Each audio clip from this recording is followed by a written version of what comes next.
Hello and welcome to the Engineering Influence Podcast. I'm Allison Schneider with ACEC and I'll be your host today. In this episode, AI, the unexpected collaboration catalyst in AEC, we are partnering with OpenAsset to explore how artificial intelligence is not just a tool for automation, but a surprising force for improving teamwork across traditionally siloed roles. We'll hear from two leaders, one from the technical side and one from marketing, about how AI is reshaping communication, workflow, and collaboration in the AEC industry. From bridging the gap between engineering precision and creative storytelling to redefining how teams work together on proposals and projects.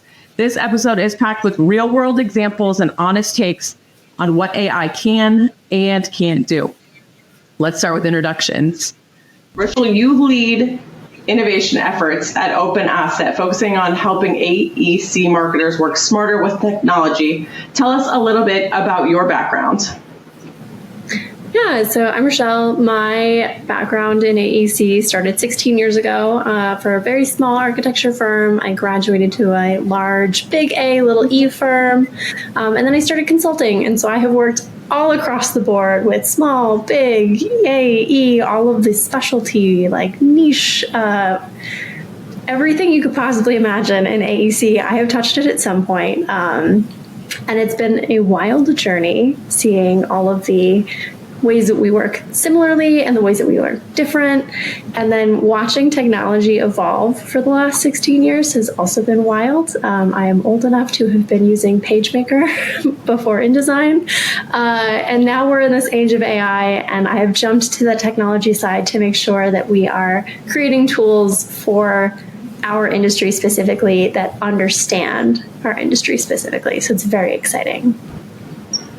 And we should say Rachelle Ray, she is the head of AEC Innovation at OpenAsset. I'm also joined by Jeff Visnic, coach speaker and electrical engineering director. Jeff, you've had a career steeped in engineering and now you coach professionals across disciplines. What's been your journey to get to where you are today?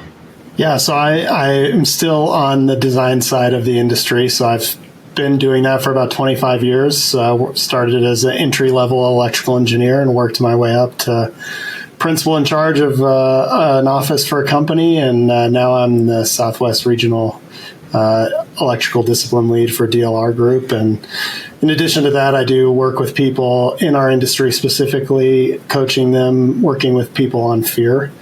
And I don't think we walk around all day saying that we're afraid, but it shows up in a lot of the problems that we deal with in our industry on a daily basis. Can you talk a little bit more about that? How does fear show up? It operates at a very subconscious level within us. And anytime we step outside of our comfort zone, so it's trying to protect us, and anytime we step out of our comfort zone or try something new, it's going to kind of show up and try to manipulate us back into our comfort zone. And so when you think of things that we have problems with, like work-life balance or stress and burnout or imposter syndrome, it's kind of at the middle of that because we don't behave in a way that would be in our best interest because of what we think is going to happen if we do. So it's not something that we can get rid of, but we can learn more about it. And when we learn more about it, then we get to decide what to do instead of letting it decide for us. I imagine the influx of AI can make people pretty uncomfortable about how to use it well, how to get comfortable with it.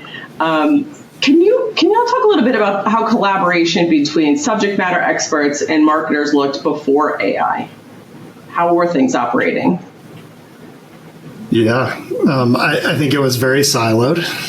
I think even on the design side of things are still very siloed, even with the incoming AI. But, I think we don't understand each other that well. And we obviously grew up in different worlds. Rachelle's extremely creative. And, I think engineering can be creative too. It's a different kind of creativity. And so I think that lack of understanding amongst each other is what kind of gets in the way and keeps us siloed. I agree. I'm glad you corrected yourself and said that engineering is creative, because I totally agree. It's creative I don't understand, but it's definitely a creative of its own sort. And I feel like pre-AI, the relationship between marketing and technical staff has been very transactional. It's very much, I need this thing from you. Can you do it for me? And then if it doesn't happen, I get upset. And if it does happen, I'm like, oh, well, that was good enough.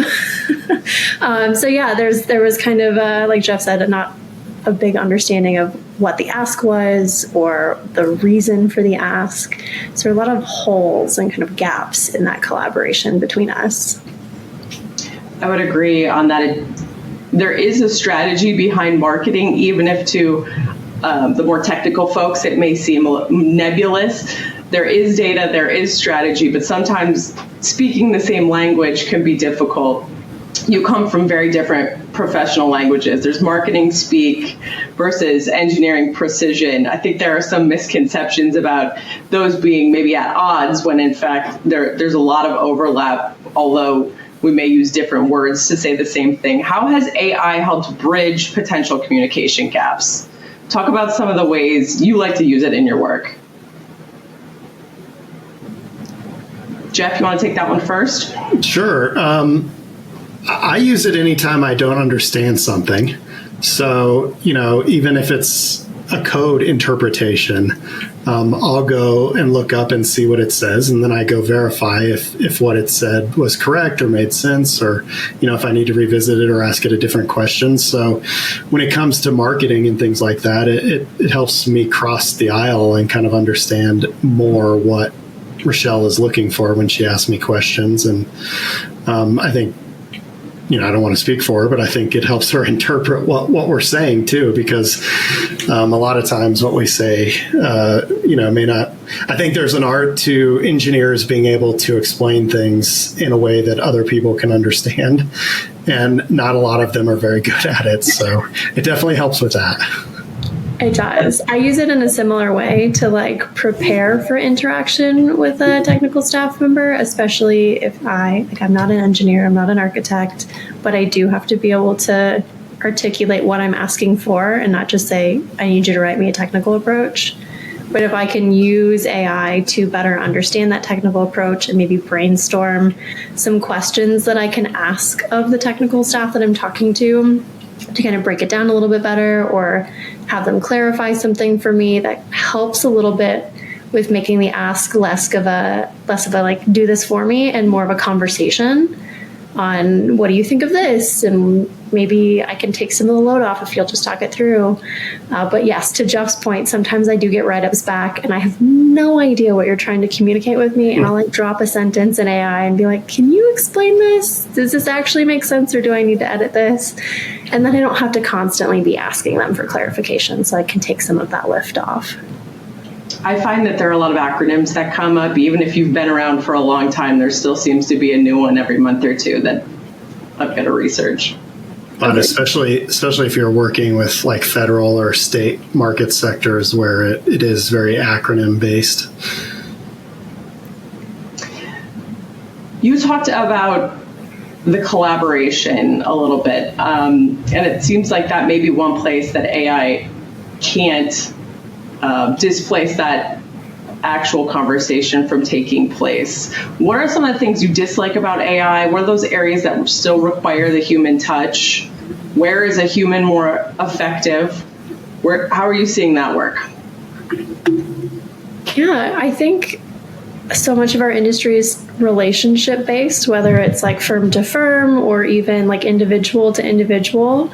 I spend a lot of time building up a relationship with the technical staff so that they trust me when I ask for something, so that I have credit with them, that it's not just I'm asking for this thing because I actually need it and not because I can't find it, even though they've already done it before, or I'm lazy, or whatever excuses come up. I don't think AI can really replace that yet. I don't think AI will ever be able to replace that. Relationships are very human. And in marketing, there is always going to be that element of human appeal and emotion. So that, for me, on the marketing side, is where I very much see that stays in our hands. I agree with Rachelle. I did a short stint as an owner's rep as well for a couple of years, and the people whose proposals were often the most successful were the ones that knew the client the best. And I don't think that AI can go out and get to know the client and what works for them and what doesn't work for them and what their concerns are and what their fears are. That does take a human being to actually go out and have those conversations and build that relationship with them. And so I don't see that being replaced. Like Rachelle said, it is a very relational industry. I mean, we want to work with people that we like working with, that we enjoy spending a lot of time with, because we do spend a lot of time together. And so I just don't see it supplanting that. Agreed. And as an extension of that, sorry, Allison, just one more thought. To credit our technical staff, like their understanding of the systems and how they relate to the building users, that I don't think AI will be able to ever emulate either. Like there's a reason that I need them. I need an engineer to be writing things for me, because I could get on an AI, like I could deep research things and understand like how the systems come together, or, how something would be built technically, but I will never be able to get it to translate that to the why for the user, like why you would do something a certain way. And I wouldn't even know where to begin on that without having a background like Jeff would. So I think that personal experience and extensive personal knowledge is also something that AI just won't ever be able to take away. So credit to y'all. We need you for proposals forever and ever. Sorry. Lucky us. Well, I think we get to a good point that there's a lot of context that comes with these proposals. AI doesn't have the backstory, the personalities. It's not looking around corners to anticipate what questions they're going to have. That still comes from the relationships on the ground. It may be able to get some of the specifics right, the technical side of things, but there is a human element that's needed. Well, right. Even when you think about who's reading the proposals, it's a person, and maybe that changes as AI grows. You see AI conducting interviews and doing things like that with people. So maybe there is a first round of vetting that happens within AI, but it's still a person who's making the decision and picking the team that they want to work with. So. And one thing we spend a lot of time on here is connecting the dots between what the technical side means to the community. Why is this project important? Who is it helping? And that, I think, can also get lost in when AI is helping. It's not as focused because it's not human, and living in the community, understanding what these projects, what it was like before to what it can be now, and what it can be even into the future. Absolutely. There's so many stories built in to what we do and why we do it and who is involved. And that, like you said it so perfectly, Allison, I don't know why I'm re-summarizing, but like AI often loses that context, and it just isn't quite there yet to understand what's most important without us really prompting it and telling it, like, don't lose this core piece. This is very important. Those anecdotes are so important, especially for human connection. When we're reading about a project, at least for those of us on the communication side, we're looking for that human element in addition to the amazing engineering that's going to move forward. And I think the other thing that can't be replicated is the passion that, somebody went into architecture because they wanted to have this big impact on the community. And, whether it be through people or through a building or, whatever it is that they want to have their impact through, I don't think that's replicated either by AI. It just doesn't have the passion for what we're doing. No. That's a great point. Rachelle, I know OpenAsset is launching a new product soon. Can you tell us about how it was designed to enhance collaboration between marketing and technical teams? What kind of impact do you hope it'll have on the AEC space? Yeah, so we are super, super excited to launch Shred AI. Jeff and I have both had a hand, actually, in shaping this product. The OpenAsset team has been very dedicated to understanding both the marketing side and our pain points, and also understanding the technical side and their pain points and where we kind of miss each other traditionally. So the idea with this AI is to help very quickly surface content for marketing so that we're not constantly ankle biting at our technical team members, and to add collaboration tools that allow us to quickly iterate on that content so that we can get to the meat and the strategy and the important stuff. And Jeff can stay on his billable projects and I can do my strategic marketing and we can write really great proposals. So very excited for that. Jeff, I don't know if you had anything to add from your perspective. The thing I'm most excited about, one thing that when Rachelle and I first started talking about this, I don't think she understood how scary it was to get the blank page. No. And, here's this question, fill out this question and answer it. And, fear we talked about would show up and I would procrastinate that task because I didn't want to do it or didn't know how to do it. And so then I would be behind all the time. So I think it'll help fill in that gap and not have to start with the blank page. And hopefully that helps things get done a lot faster. Yes. Partner for both of us. It's going to be amazing. I think that's a great explanation of where AI is right now. It's helping you get away from that blank page, giving you a starting point. And if both teams can collaborate, you're just going to make that starting point even stronger. Exactly. We're excited to see what happens with this. You'll have to come back and tell us how it goes. Absolutely. Great. Thanks so much for being with us. Thanks, Allison. Thank you. This has been another episode of the Engineering Influence Podcast. Thanks for listening.